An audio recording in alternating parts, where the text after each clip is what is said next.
Questions to ask yourself when you're considering a career change, I think start with, what do you want to change and why? Specifically, are you thinking you want to pivot into an adjacent discipline? Are you thinking you want to change industries, but you do the same type of work? Do you want to completely reinvent yourself? So for example, I went to grad school in order to step into consulting and to move into industry after spending the first part of my career in public accounting and in audit. I knew that to reset, it would be more beneficial to me to actually go to grad school so that I could make that transition more naturally. So understanding like what you want to change and why you want to change it is the first step of assessing a change.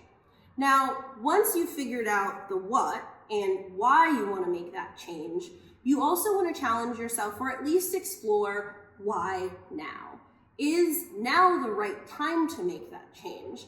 And often when I support my clients or my mentees in evaluating that specifically, it's a question of, have you gotten everything you need to get out of the role you're in, or that you can get out of the role you're in?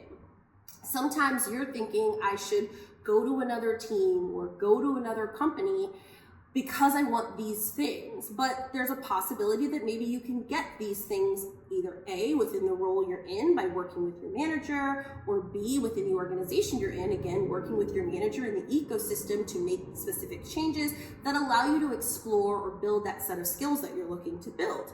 So I think really starting with, what change do you want to make, and understanding why you want to make it, and then really investigating the timing of it by understanding, is it a now change?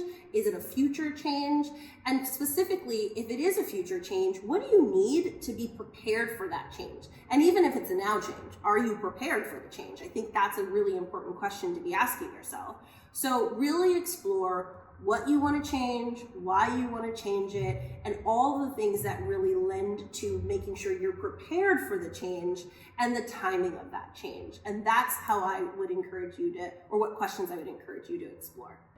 So evaluating risk versus reward can be a little bit persnickety or challenging depending on exactly what you're navigating.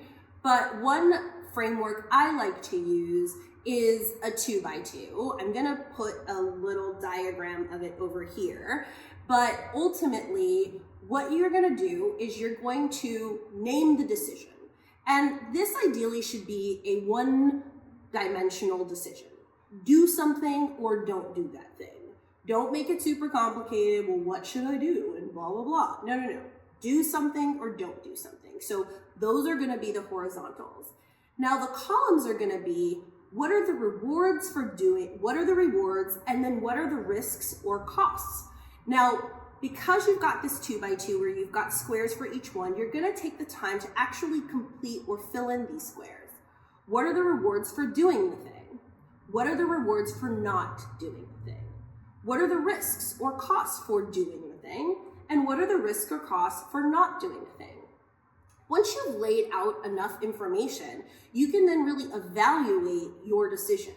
It will help you get some clarity, put some language, and explore some of the challenges that might come up in those risks and costs, and some of the benefits you may be able to realize through the rewards of evaluating that decision, either the doing or the not doing of that decision.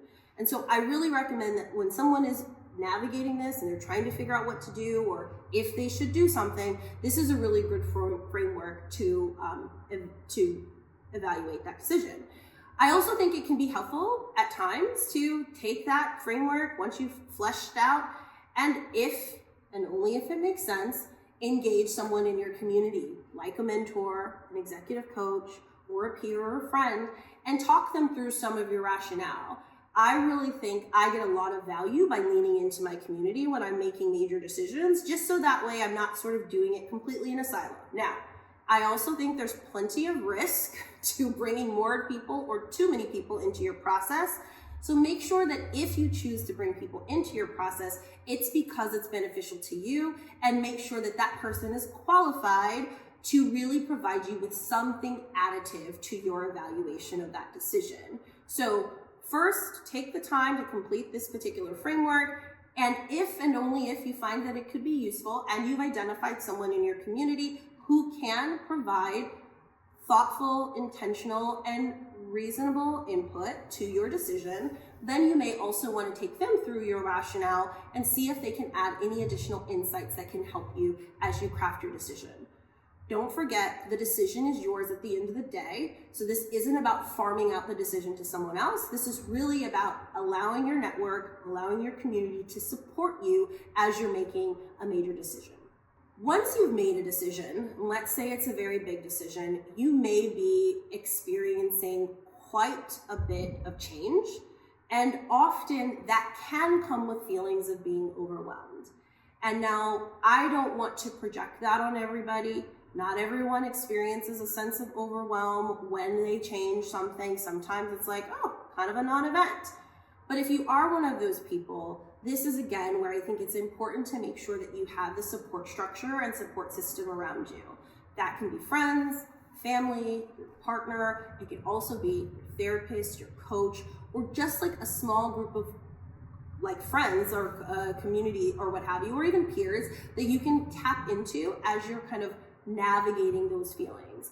I think knowing and understanding and having a community or a system of people who can validate what you're experiencing, acknowledge it, provide you with a bit of insight and encouragement goes a huge long way in ensuring that you actually can endure and be resilient through this major change, right? So that is going to be important, is recognizing like the power of community and the power of support as you go through a major change like this, especially if you're experiencing overwhelming feelings.